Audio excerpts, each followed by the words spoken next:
ரொம்ப மகிழ்ச்சியாக இருக்குது, ரொம்ப சந்தோஷமாக இருக்குது. எழில் சார் கொடுத்த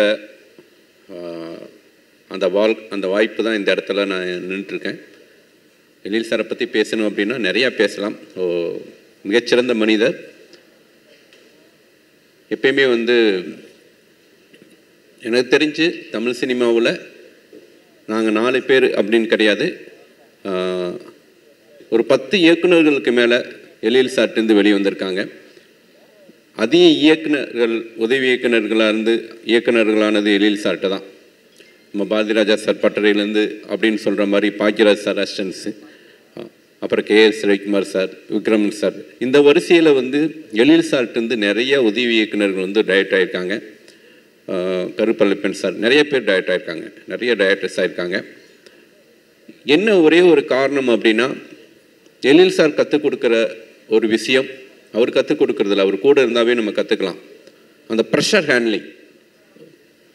ஏன்னா ஒரு கேப்டன்ஷிப்பாக நீங்கள் ஒரு இடத்துல போய் நிற்கும்போது அந்த ப்ரெஷரை எப்படி ஹேண்டில் பண்ணணும் அப்படின்னு ரொம்ப அழகாக கூலாக ஹேண்டில் பண்ணுவார். யாரையுமே காயப்படுத்தாமல் ரொம்ப அன்பாக பேசி அழகாக ஹேண்டில் பண்ணுவார்.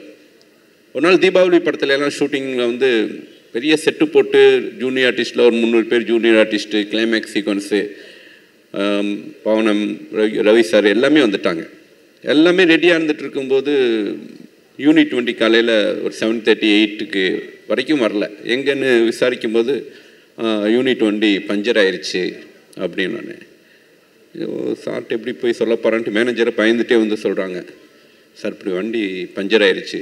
அப்படியா, சரி ஓகே வாங்க ரூமுக்கு போய் அந்த சீனை பேசுவோம் அப்படின்ட்டு ரொம்ப கூலாக, பஞ்சர் ஆயிடுச்சு நம்ம என்ன பண்ண முடியும், போய் பஞ்சர் ஒட்டிட்டா வர முடியும், பஞ்சர் ஒட்டிட்டு வரட்டும் அப்படின்ட்டு அந்த டயத்தை கூட ரொம்ப கூலாக ஹேண்டில் பண்ணி அந்த ப்ரெஷரை எல்லாருக்கும் செலுத்தாமல் அந்த சீனை அந்த மிட்வீன் கேப்பில் எவ்வளோ மெருகேற்றணுமோ அப்படி தான் எழில் சார் சீனை ஒர்க் பண்ணார்.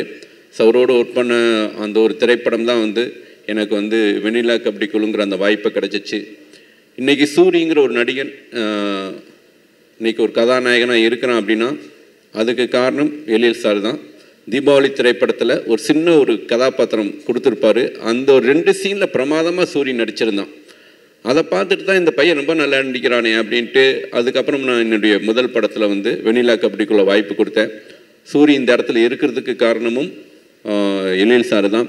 நிறைய நடிகர்களை எழில் சார் அறிமுகப்படுத்தியிருக்காரு. நிறைய டெக்னீஷியன்ஸ், கேமராமேன், எடிட்டர், ரைட்டர்ஸ், இப்படி அவர் நிறைய நடிகர்களுக்கு அவருடைய வேல்யூ தெரிய மாட்டேங்குது. அதாவது இன்க்ளூடிங் காமெடியில் நடிக்கக்கூடிய ரவிமரியா சார் சொன்ன மாதிரி தான், அவ்வளோ ஈஸியாக காமெடி வந்துடாது. ஒரு நடிகர்லாம் ஸ்டேஜில் எழில் சார் நாங்கள் உட்காந்துக்குவார், நாங்கள் இங்கே எல்லாமே பண்ணிடுவோம், அப்புறம் அப்படிலாம் கிடையாது, என்ன கண்டென்ட்னு முழுசாக சொல்லிடுவார். அந்த கண்டென்ட்டில் எவ்வளோ தேவைன்னு அவருக்கு தெரியும். எடிட்டிங்கில் அவங்க நடித்தது எல்லாமே வராது, அவங்க பக்கமாக நடிச்சிருந்தாலும் அது ஆடியன்ஸ் பல்ஸ் தெரிஞ்ச ஒரு இயக்குனர். இந்த சீன் ஆடியன்ஸ் கை தட்டுவானுங்க, இந்த சீன் சிரிப்பானுங்க, இந்த டைலாக் சிரிப்பானுங்க. நம்ம சொல்கிற 10 சீன் சொன்னால் 10 சீனுக்கு சிரிப்பார். ஆனால் எந்த ஒரு சீன் ஒர்க் அவுட் ஆகுமோ அந்த ஒரு சீன் மட்டும்தான் அவர் சூஸ் பண்ணுவார். அப்படி ஆடியன்ஸுடைய பல்ஸோட, ஆடியன்ஸோடைய டேஸ்ட்டோட இந்த நிமிஷம் வரைக்கும், அதாவது 25 வருஷம் படம் பண்ணுறதும் இயக்குனராக இருந்தார் அப்படிங்கிறத விட 25 வருஷமும் படம் பண்ணிகிட்டு இருந்தார் அப்படிங்கிறது தான் ரொம்ப பெருமையான விஷயம். நானும்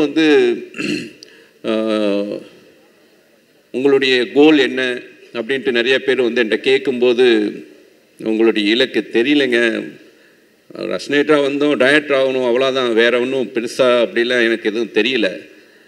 ஆனால் ஒரு விஷயம் மட்டும் மனசில் ஆசை இருக்குது. என்ன அப்படின்னா, என் பையன் இன்றைக்கி 7th போயிட்டுருக்கான். அவன் காலேஜ் போகும்போது எங்கள் அப்பா ஒரு காலத்தில் டைரக்டர் அப்படின்னு சொல்லக்கூடாது, அன்றைக்கும் நான் டைரக்டராக இருக்கணும் அப்படின்னு ஆசைப்பட்றேன்.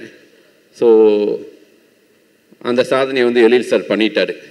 ஏன்னா அவன் பையன் காலேஜ் போய் முடித்து, ஸோ அந்த 2 குட்டி பையன் பாப்பாவும் சரி தம்பியும் சரி எழில் சார் வீட்டு மொட்டை மாடியில் தான் டிஸ்கஷன் நடக்கும்.